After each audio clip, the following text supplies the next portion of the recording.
बिस्मिल्लाहिर्रहमानिर्रहीम। आज के प्रोग्राम के साथ मैं हूं नुस्ला मलिक।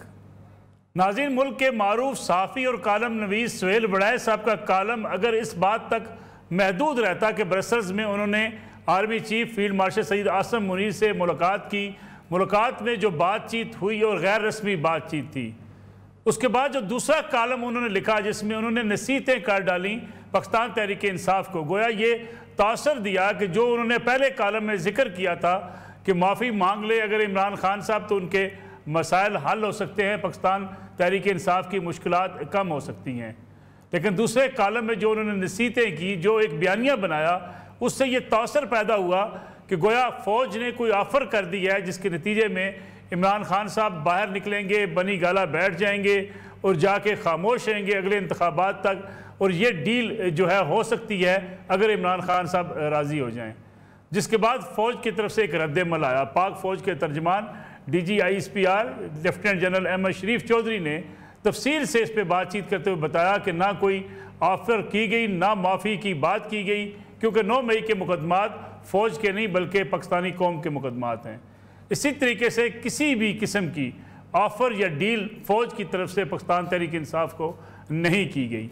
जिस पे भी आज बहस की जा रही है, ये कहा जा रहा है कि सुहेल बड़ाई साहब क्या दुरुस्त हैं या DGISPR जनरल अहमद शरीफ साहब बात जो कह रहे हैं वो दुरुस्त है।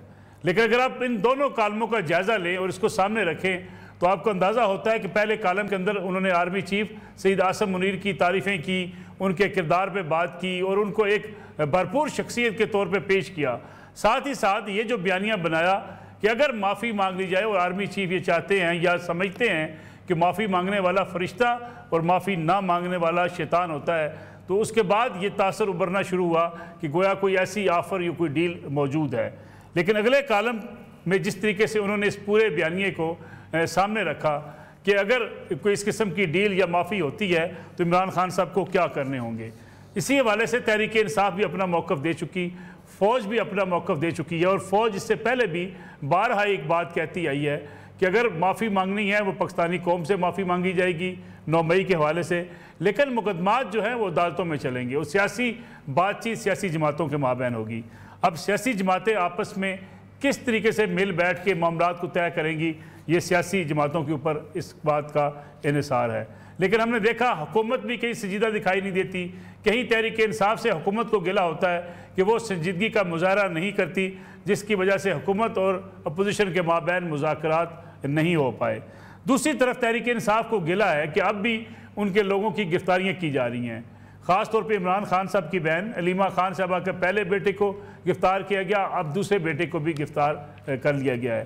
तहरीक इंसाफ इसे सियासी इंतकाम करार देती है, जबकि पुलिस ये कहती है कि 9 मई के वाक़यात के हवाले से ये अफराद मुलव्वस थे जिनकी गिरफ्तारियाँ अमल में लाई जा रही हैं। लेकिन एक सवाल अपनी जगह पर मौजूद है कि अगर 9 मई के मुकदमात में मतलूब थे अलीमा खान के बेटे, तो उनकी गिरफ्तारी में इतनी ताख़ीर क्यों की गई, इसका भी जायज़ा लेंगे आज के इस प्रोग्राम के अंदर। साथ ही साथ मुल्क जिस सियासी सूरत हाल से दो चार है उस पर भी बात करेंगे। आज हमारे साथ मौजूद हैं इमरान खान साहब, साबिक़ वज़ीर आज़म, उनके तर्जमान जनाब नियाज़ी साहब। नियाज़ुल्लाह नियाज़ी साहब, आपका बहुत शुक्रिया प्रोग्राम में वक्त देने के लिए। जबकि उनके साथ तशरीफ़ रखते हैं मुस्लिम लीग नवाज़ के सीनियर रहनुमा जनाब निहाल हाशमी साहब, जबकि पाकिस्तान पीपल्स पार्टी की सीनियर रहनुमा नाज बलोच साहबा भी आज के प्रोग्राम में शरीक गुफ्तगू होंगी।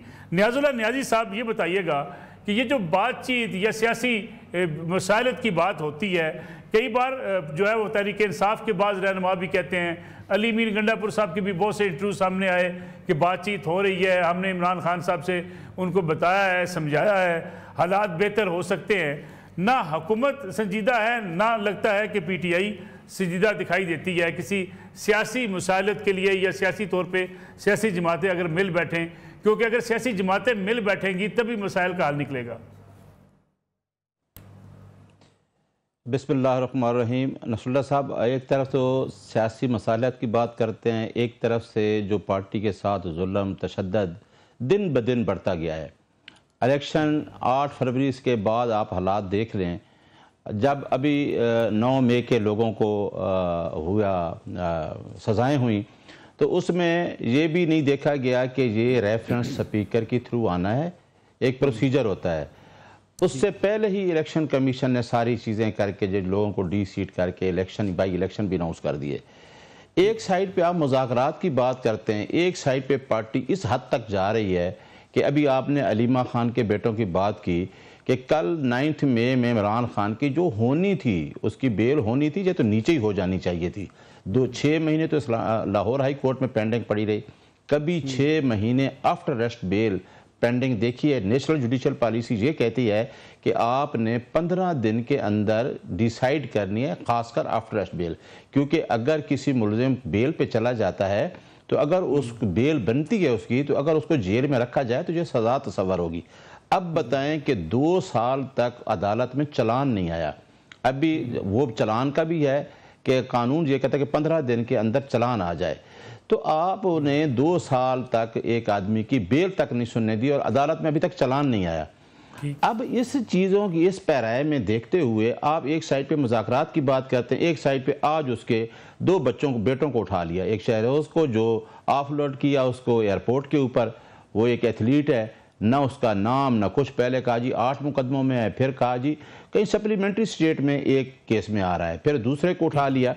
तो ये सिलसिला जबर तशद्दुद जुल्म जो हम बल्ला छीनने के बाद देख रहे हैं और अभी तक जारी है। और एक जुल्म ये भी है, वो डिस्कस लोग नहीं करते, कि भाई एक 9 फरवरी को भी एक सानिया हुआ जो पाकिस्तान की आवाम का वोट चुराया गया, और उसको हम भूल जाएं कि वो आपने बैठे बिठाए लोगों का जो कॉन्स्टिट्यूशनल एक राइट है, मैंडेटेड बाय द कॉन्स्टिट्यूशन है कि एक आदमी का राइट है वो अपनी मर्जी से सीक्रेट बैलेट किसी को वोट दे सकता है, उससे बात ना करें। फिर आप लोग कहते हैं कि उनके साथ बैठ जाओ जिनके पास अवामी मैंडेट ही नहीं है। अब उनके साथ बैठ के हम मुज़ाकरात क्या करें? फिर कहते हैं जी खान साहब मुज़ाकरात नहीं कहते। खान साहब ने तो शुरू में भी कहा था कि भाई मैं तो हमेशा कहा कि मैं फेयर फ्री इलेक्शन मांगता हूँ, जो आर्टिकल 218(3 जो आइन का कहता है कि फ्री फेयर इलेक्शन कराना और करप्शन से पाक। आपको याद है नसरुल्लाह साहब, chief justice, former chief justice Gulzar साहब का टाइम था, बंदयाल साहब भी उस बेंच पे मौजूद थे, तो हम क्या एक रेफरेंस लेके आए थे, देखो कोई लेके आता है, हम ही लेके आए रेफरेंस, हमारा प्रेसिडेंट आरिफ अलवी साहब के जी आप फ्री फेयर इलेक्शन कराएं, जो ये करते हैं दोनों जमातें, जिन्होंने होने ही नहीं दिया, जिन्होंने छांगा मांगा इंट्रोड्यूस कराया, जिन्होंने करप्शन इन्वॉल्व की, आप उस मुल्क को इतने दहाने तक लेके आए, तो आप ये फैसला होने दें। हम नहीं कहते, हम किसी अदारे के ऊपर कोई इल्ज़ाम नहीं लगा रहे, हम कहते हैं कि पाकिस्तान की आवाम को एक फ़ैसला करने दें जो वो कर चुकी है, और इमरान खान यही कहता है। और मेरा ख्याल है ये जंग जो है ना, आइन की बालादस्ती, कानून की हुक्मरानी, ये आखिरी मराहल में है। हम कभी भी, हम पैरामाउंट है पाकिस्तान, ये रियासत के हम खैर खा हैं, हम भी कहते हैं कि ये रियासत बच्चे और आगे जाए और आवाम जो मेन स्टेक होल्डर है उनकी फलाह बहबूद हो, लेकिन जो सिस्टम के बेनिफिशरी हैं वो नहीं चाहते कि ये लोग आवाम आगे आए।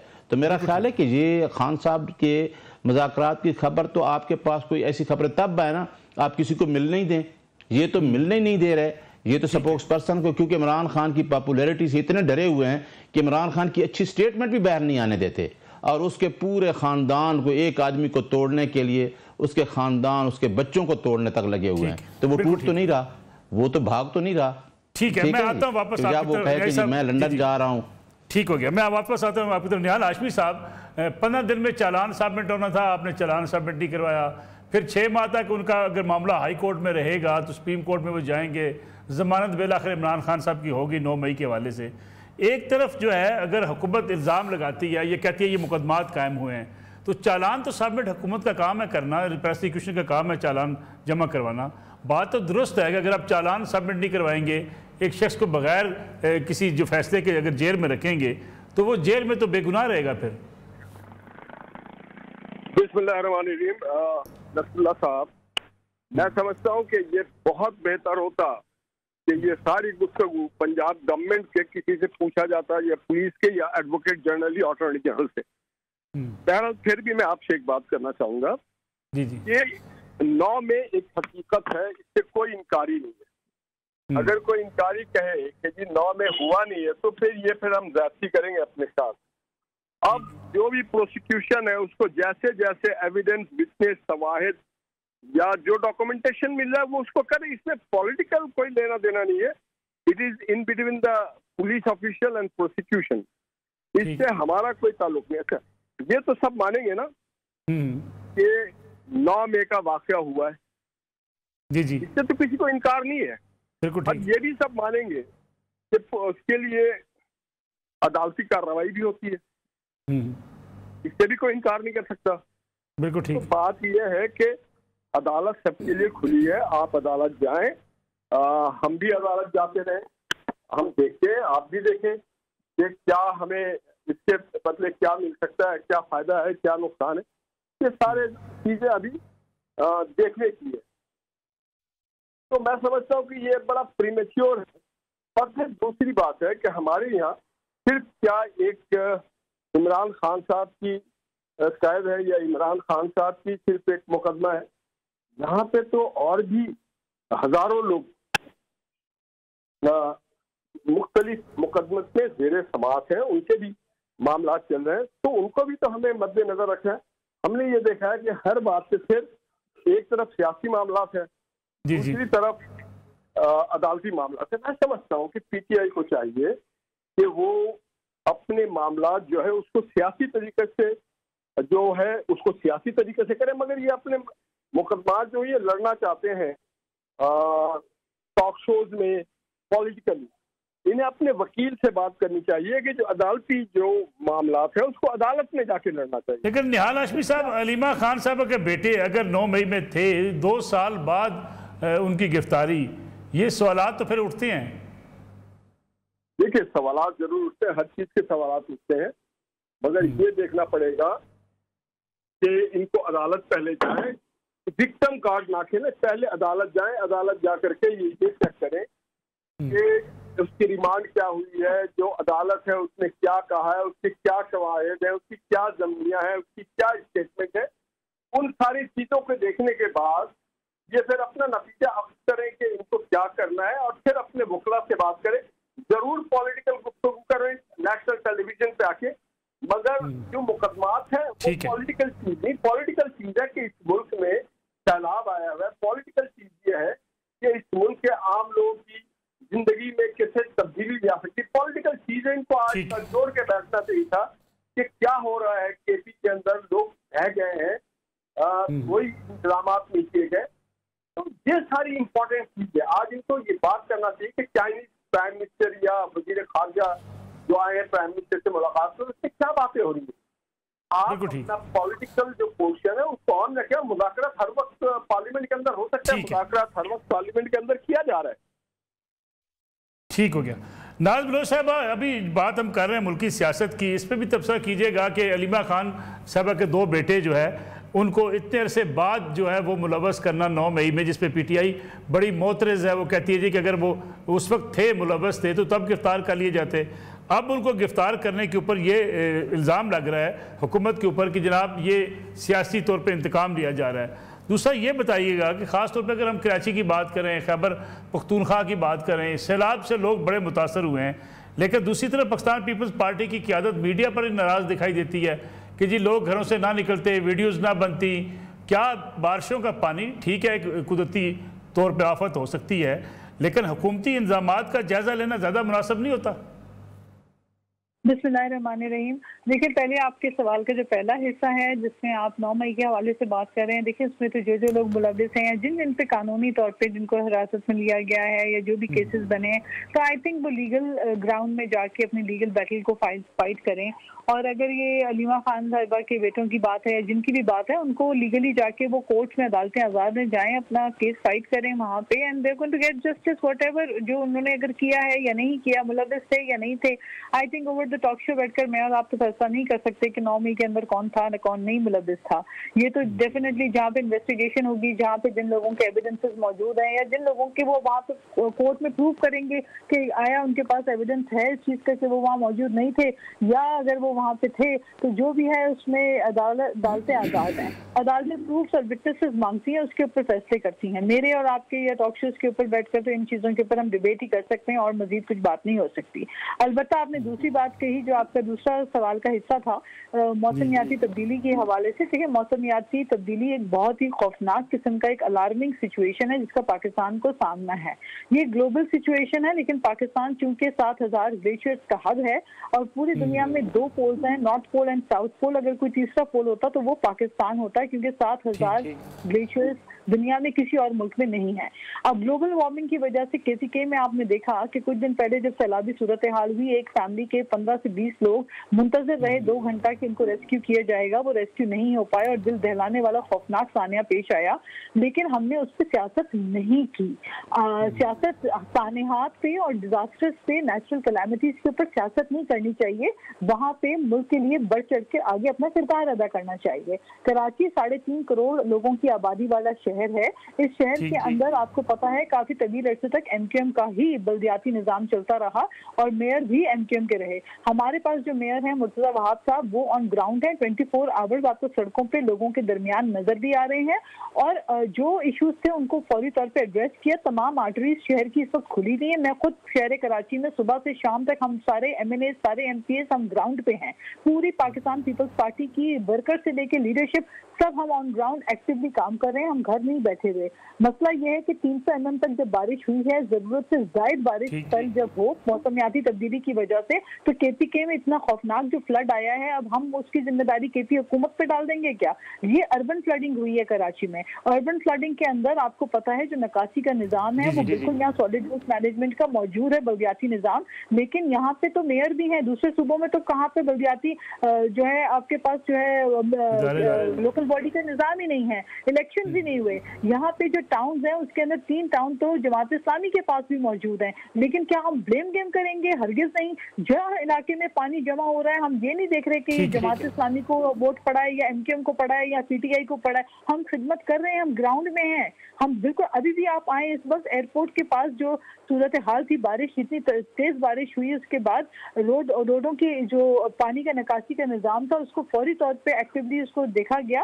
और मैं खुद जो है कल रात को भी उन्हीं सड़कों से होकर आई हूँ, गुजरी हूँ, आज भी मैं उन्हीं सड़कों से होते हुए गुजर के आई हूँ। बिल्कुल रोड साफ है, जहाँ जहाँ इश्यूज हैं वहाँ पे पानी के निजाम को सही किया जा रहा है। साथ में हमारे पास हमें ये भी पता है कि 3 करोड़ की आबादी का शहर है और ये वर्टिकल डेवलप्ड शहर है, ये हॉरिजॉन्टल शहर नहीं है। यहाँ पे 25-25 बिल्डिंग की इमारतें सारी हैं, उनके सीवेज एक उसकी कैपेसिटी होती है, कैपेसिटी से बढ़ के बारिश हो तो किसी भी शहर में होगा मुश्किल हो जाता है। नाज बलोच साहब, मुझे एक कमर्शियल ब्रेक लेनी है, वापस आते हैं इस कमर्शियल ब्रेक के बाद। प्रोग्राम एक बार फिर खुश आमदीद। न्याई साहब, ये बताइएगा कि ये जो 700 से ज़ायद अमवात हुई हैं सैलाब की वजह से, सिर्फ खैबर पख्तूनख्वा में 400 से ज़ायद अमवात हुई। अगरचे ये कुदरती आफत है, मौसमाती तब्दीली का हमें चैलेंज का सामना है, लेकिन दूसरी तरह के देखा जाए तो कुछ इंसानी एरर भी हैं, अपनी गलतियां भी हैं, हुकूमतों की गलतियां भी हैं। जैसा कि आज भी बैरिस्टर साहब जो एडवाइज़र हैं चीफ मिनिस्टर खैबर पख्तूनख्वा के, उन्होंने कहा कि जंगलात की कटाई से इनकार नहीं किया जा सकता। वफाक ने हमें जो है उस तरीके से इमदाद फराहम नहीं की जिस तरीके से होनी चाहिए थी। पंजाब पहले बड़ा भाई हुआ करता था, बड़ी बहन है। इस किस्म की सियासी बयानबाजी से बेहतर नहीं है कि उन चीज़ों का जायज़ा लिया जाए कि ठीक है जहाँ गलतियाँ हमारी हैं उसकी इस्लाह की जाए। जंगलात की कटाई एक बड़ा मसला है, उसे चैलेंज के तौर पे देखा जाना चाहिए। देखें नसरुल्लाह साहब, मैंने जब ये हुआ ना KPK में, या सिंध में हो या पंजाब में हो, पहले भी कहा था कि सिंध हो, पंजाब हो, बलूचिस्तान हो या KPK हो, ये हमारा मुल्क और पैरामाउंट है स्टेट को बचाना। हम पाकिस्तानी हैं और ये सारे सूबे हमारे हैं। मैंने कभी भी इस पे बैठ के पॉलिटिक्स नहीं की। मेरी बहन ने कहा कि शायद पॉलिटिक्स होती है इस पर। मैं कितने प्रोग्राम अटेंड कर चुका हूँ, यकीन करें कि ये कोई मौका हाथ से नहीं जाने देते। ठीक है, इलेक्शन में तो जो कुछ हुआ कि कोई KPK में कोई बात हो जाए तो ये तैयार खड़े होते हैं कि हमें ब्लेम करने के लिए।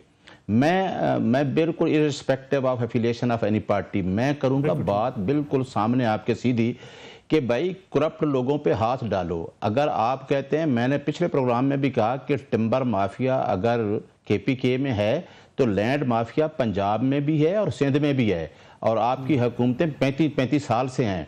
आपके जो कराची में इंफ्रास्ट्रक्चर की बात करते हैं कि MNA सारे ग्राउंड पे रहे हैं, भाई तो वहाँ क्यों कंस्ट्रक्शन होती है, वहाँ क्यों गुज्जर नाले बंद होते हैं, वहाँ क्यों लोगों को रोका नहीं जाता? आपकी जो लोकल बॉडीज हैं या म्यूनसिपैलिटी है क्यों नहीं एक्शन करती, क्यों नहीं उन लोगों को सजा देती? ये इंक्रोचमेंट के पीछे किसका हाथ है?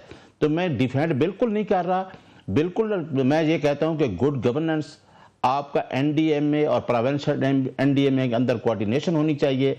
आपके दरख्त काटने की वजह से दर्जा हरारत बढ़ा और ये जो क्लाउड बस्ट हुआ ये सारा उसी की वजह से होता है। ये ग्लोबल वार्मिंग ये पाकिस्तान में ठीक का है, नाज बलोच में ये पहली दफ़ा हम देख रहे हैं और ये मुश्किल है। एनडीएमए कहता है कि ये सेकंड भी नहीं लगता, बुनेर पूरा और उसमें 2 गांव जो हैं बिल्कुल ख़त्म हो गए।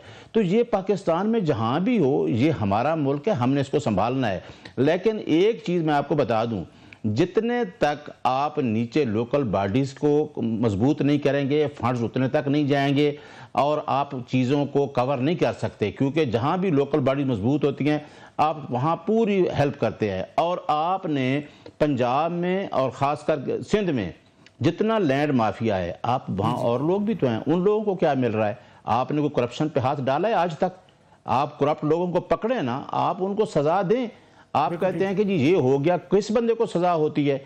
आप सज़ा तो किसी को नहीं देते, उसी तरह चलता है। इट मीन्स कि अंदर गवर्नमेंट खुद इन्वॉल्व होती हैं, खुद इंक्रोचमेंट कराई जाती हैं, फिर लोगों को जाकर अदालतों से स्टे मिल जाते हैं। तो लिहाजा गुड गवर्नेंस के लिए आपको हालात हर जगह पे बेहतर करेंगे। मैं ओन करता हूँ कि केपीके में भी हमें इंक्रोचमेंट पे, दरियाओं पे, नालों पे, सारी चीज़ें, टिम्बर माफिया के खिलाफ एक्शन लेना चाहिए। लेकिन सेम जहाँ से इतनी देर से गवर्नमेंट है उनको भी ये करना चाहिए। ये नहीं है अब इमरान खान की कोई प्रॉपर्टी कमर्शियल नहीं है, ना कराची में, ना लाहौर में, ना केपीके में, ना बलूचिस्तान में है। इनकी तो होंगी, उसकी तो ना बाहर प्रॉपर्टी है ना उधर है। तो आप ब्लेम आगे शुरू कर दीजिए, इमरान खान ने ये किया, इमरान खान की गवर्नमेंट ने ये किया। ये गलत है नसरुल्ला साहब। जिनकी चीज़ें हैं ठीक है, उन आवाम का भी तो ख्याल। इसी वजह से मैंने प्रोग्राम में शुरू में कहा कि मैं तो पाकिस्तान की आवाम को ओन करता हूँ। मैं कहता हूँ कि पाकिस्तान की आवाम ने ट्रस्ट किया है, सबसे पहले ग्रीवियंस उनके एड्रेस करें। आप कहते हैं हम ग्रीवियंस एड्रेस करें, जाए ना इंटीरियर सिंध में लोगों के साथ क्या हो रहा है कि जहाँ भी जाएं उनके ग्रीवियंस को एड्रेस करना गवर्नमेंट का काम है। और जो लेजिस्लेशन बैठ के करते हैं ग्लोबल वार्मिंग पे करें लेजिस्लेशन। जो हालात मर रहे हैं वफाकी हुकूमत का काम है, नीचे प्रोविंशियल में 18वीं तरमीम के बाद वो भी कर सकते हैं। तो ये मेन इश्यूज पे आपने एड्रेस करने के लिए पाकिस्तान की आवाम को फायदा होना है। सिर्फ अपना चंद लोग भी फायदा सोच के बैठ जाएं तो बिल्कुल नहीं होना।